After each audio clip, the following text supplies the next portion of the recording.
Hello, everybody, and welcome back to Carried Away Travels. If this is your first time here, I'm Carrie, and I share helpful information about destinations, itineraries, travel gear, and more so that you can always have a perfect trip and know exactly what to expect. Now, today we're going to be talking about one of my favorite places in all of the USA, Rocky Mountain National Park. Now, a few weeks ago, I actually did another video about Rocky Mountain National Park, specifically on the popular and often overpopulated Bear Lake Corridor. And that video is all about how to maximize your time there. So if you are planning a trip to Rocky Mountain National Park, make sure you go back and watch that video after this one is done. For today, we're going to be focusing on the north side of the park, specifically two beautiful scenic drives that should definitely be on your bucket list.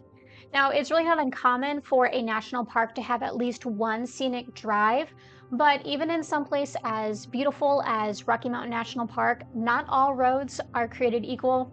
Like, we thought the Bear Lake Corridor was gorgeous until we hit these two roads, and that just paled in comparison because the views here were so much better. So, what are these two scenic drives? Well, it's Old Fall River Road and Trail Ridge Road, also known as Route 34. Now, before we went on this trip, I had read a little bit about Old Fall River Road, and honestly, it didn't sound really interesting. Like, the blogs that I read made it sound really boring. And so I tucked that away, and it wasn't even on my radar. But once we got to Estes Park and we're talking to locals and the park rangers, this was the number one thing that everyone recommended we do.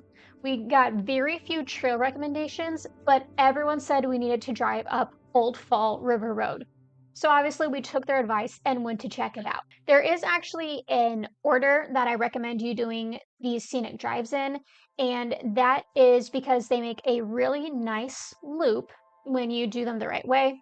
And so if you're coming from Estes Park, I recommend you start with Old Fall River Road because it is a one-way, one-lane dirt road up the mountain, and it'll connect you from the Sheep Lakes Information Center all the way to the Alpine Visitor Center on the other side of the valley. Now, this is actually a road that was built in like the early 1900s, and it was apparently quite a big deal back in the day because of how high it goes up into the mountains. But keep in mind, it has not been updated since then. So it is just this narrow dirt road with switchbacks, and like most of the roads we came across in Colorado, there are no guardrails. So we actually asked our trolley driver in Estes Park about this because we wanted to know, why are there all these sheer drop-offs and no guardrails? And he actually told us without hesitation. He said, "Well, we're not going to baby you. If you can't handle it, go home." Okay, thank you, sir. The same man also told us that we probably wouldn't see any wildcats, but if we did, it was too late because it was attacking us. I think about that at least once a week, and I'm still about to. Those are just a couple nuggets of wisdom from our random trolley driver in Estes Park, and I have now passed them along to you. Anyways, coming back from that rabbit trail, if you don't like sheer drop-offs, you may not enjoy this drive too much. My friend Sarah that I was with did not like it, so I drove and she just stayed on the passenger side and took pictures. And so she felt much better on that side. I didn't mind it, but keep in mind it is narrow. You will need to go fairly slow. The max speed limit is 15 miles per hour. This is not the place to take your RV or your trailer. I recommend an SUV, which is what we had. And then there is another family ahead of us in a truck. So just be considerate about what vehicle you take up there. But again, if you are up for this drive, the views are absolutely breathtaking. The road has quite a few switchbacks back and forth up the mountain, so you keep getting views of both sides of the valley as you turn one way, then the next. And it's just so beautiful to see the scenery shifting, to see the peaks of these mountains coming closer as you go higher and higher up the mountain. It's just absolutely stunning. There's a really good chance you're going to want to take it slow and pull over and take lots of pictures. Just be sure that if you do pull off, you're not blocking traffic or risking an accident because you pulled over too far to the side of the road because it is narrow. So just take it slow and really enjoy the drive. Unlike most of the roads in Rocky Mountain National Park, the Old Fall River Road doesn't actually have a lot of trails coming off of it, and that's really because of the location. There are a couple different ones you can do. I would recommend you stop to see the Chasm Falls. It's like a 2-minute detour. You park, you walk down some stairs, the waterfall's right there. It's really beautiful, but low effort. So I would recommend that detour. Toward the end of this road, right where you can see the Alpine Visitor Center up on the ridge, there are actually a couple really beautiful pull-off points. There's one that kind of comes around a hill and there's plenty of space for parking. We stopped there because you get this gorgeous view straight down the valley. And when we were there, there was this really cool fog kind of rolling in. There were some elk grazing on the mountainside across from us. And so we stopped and we had a picnic there and just enjoyed the views. It was so stunning. And then when we actually got in our car, we only drove for about 30 seconds because there was another pull-off point where a lot of people were gathered. And so we climbed up some rocks and there was another gorgeous view of a different valley on the other side and even more elk on the hillsides there. So there's a couple really great spots right before you get to the visitor center. So just be aware that may be the spot where you want to spend a lot of your time. So as I mentioned before, this road ends at the Alpine Visitor Center. And I want to mention two things here.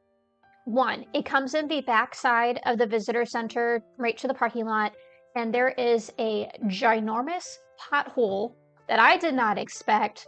Literally takes up 2/3 of the road and is about a foot deep. I hope that by the time you get there, that will be fixed because it was terrifying. I thought I popped all 4 tires. All right, beware, go to the edge of the road. If it's still there, just drive slow, okay? You don't want to, that's not where you want to have a pop tire. All right, so that's one.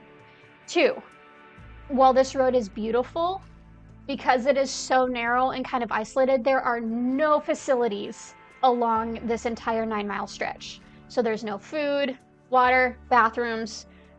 Be prepared. You will not be able to reach anything until you get to the Alpine Visitor Center. And depending on how long you want to take, you could be on this road for a good 2 hours. So make sure you're prepared for that with your own food and water. Stop at the restrooms before you go on this drive, and you'll just put yourself in a good place to be able to fully enjoy this drive. The final thing I want to mention on that note is because it can take such a long time for you to do this drive, you do not want to be starting this anytime near dark. You could very easily get stuck up there, and so make sure you leave plenty of time to start this drive before nightfall, especially if you want to connect this with the other scenic drive, which is Trail Ridge Road. Now, Trail Ridge Road is the main thoroughfare through Rocky Mountain National Park, so there's a pretty good chance you're going to end up driving on this at some point anyway, but personally, it really peaks between the Alpine Visitor Center and where it connects to the new Fall River Road closer to Estes Park. Now, once again, you're probably wondering what makes it so special, and the really cool thing about this road is that it's actually over 12,000 feet high at some points. It's the highest continuously paved road in North America, which is higher than a lot of ski resorts. And so you're just up there level with a lot of these mountain peaks and just so close to all this beauty. And it is a very otherworldly feeling, especially if you've only ever driven like through the valleys, or even like out here we have the Blue Ridge Mountains. It's nothing like driving through the Rocky Mountains at this elevation. The whole thing is 48 miles long. It connects Estes Park all the way to Grand Lakes on the complete opposite end of Rocky Mountain National Park. So it is quite a trek if you want to do the whole thing, but it is really beautiful. We actually hit this road a second day because we wanted to explore more of the western end beyond the Alpine Visitor Center. And so we went to see the Continental Divide. We looked out for moose, but sadly didn't see any. But it was still really beautiful just to keep going down that way, and explore more of the views on the west end of the park. But if you're only interested in taking this scenic loop, like I mentioned, you'll come out right at the Alpine Visitor Center, and you're still going to get some amazing views of mountains, forests, lake, meadows. There's also a really good chance you're going to see a lot of cool wildlife. We saw tons of elk, we saw a coyote, and tons of chubby little marmots. I absolutely love them. Now, there are so many just chilling, sunning themselves on the rocks as we drove by. And so just keep your eyes peeled for all the amazing creatures that live in this national park. Once again, there are very few guardrails here. There are actually guardrails from time to time on this road, but use caution as you drive. This road does have a lot of just very straight points, and it is a 2-lane road. It is paved, it is wider than Old Fall River Road, so you should feel a lot more secure up here, but there are still some tight turns, and one of the biggest dangers is that with this road being so high, it's very easy for clouds or fog to be right on the road. And with how high you are and just how unexpected some of the turns can be, you really need to drive carefully. So especially if the weather is not just bright and sunny, make sure you use caution as you go down Trail Ridge Road. In good news, Trail Ridge Road has a lot more facilities than Old Fall River Road. There are several picnic spots, restrooms, places where you can fill up your water bottle. So it's not going to be quite as dire of a situation if you need to use the restroom or something. There are also a ton of pull-off points here, and if you have the time, I recommend you do every single one. There are a number of pull-offs that you can just kind of drive by, but especially ones that are maybe on the other side of the road, you don't get the epic view just driving by. So take the time to pull over because you never know what's going to be there. Some of them were very unexpectedly wild or beautiful. There are also several where you will park and then there's a very short trail to like an on foot lookout point that maybe just gives a little bit of a better view. So definitely check those out as well. They're a great chance to stretch your legs. And several of these, we were able to see some wildlife up close just by taking that short walk.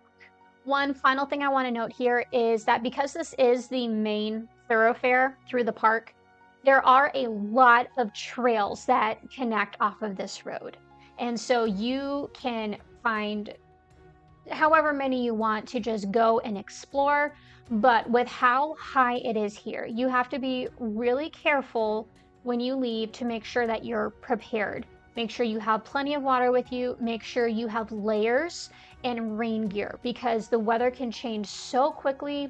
And so just make sure that you're hiking smart and preparing for worst case scenarios, even if when you start out, it's a beautiful, clear day. You just never know what's going to happen. All right, guys, that's all from me today. Thank you so much for watching this video. I hope that it was helpful and that you add both of these scenic drives to your Rocky Mountain National Park bucket list.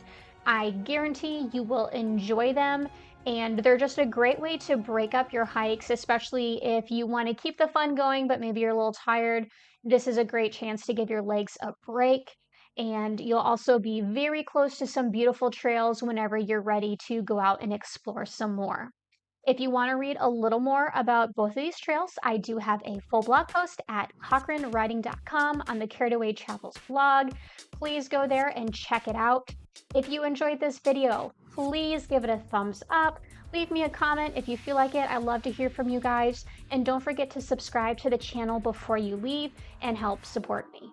Thank you so much for being here, and happy travels.